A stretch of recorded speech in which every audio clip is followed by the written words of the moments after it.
გემრიელი ბლინი მოვამზადოთ. ჩვენ დაგჭირდება 4 ჩაის კოვზი შაქარი, 5 კვერცხი, რძე 450 მl, 450 გრამი ფქვილი, უმაღლესი ხარისხის, 3/4 სუფრის კოვზი ზეთი და ცოტა მარილი. დავიწყოთ. გადმოვასხოთ კვერცხი, 1/2 რძე,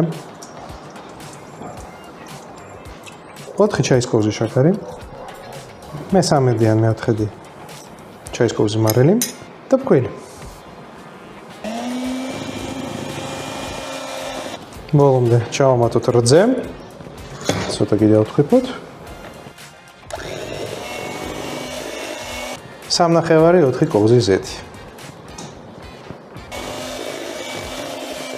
ავიღოთ კოვზი და კარგად კიდეებზე შევამოწმოთ, რომ არ იყოს კოშტები. ესე ამოვლესოთ. ახლა კიდევ ერთხელ ცოტა ვთქვიფოთ. ყველას თუ გააგრძელებთ, გამყრელი ეზეს დავუძახებ. ცომი აუცილებლად დავასხათ ცხელ ტაფაზე.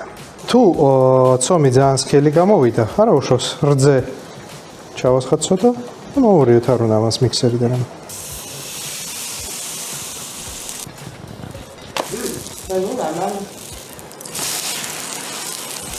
უგემრიელესი ბლინები მზად არის.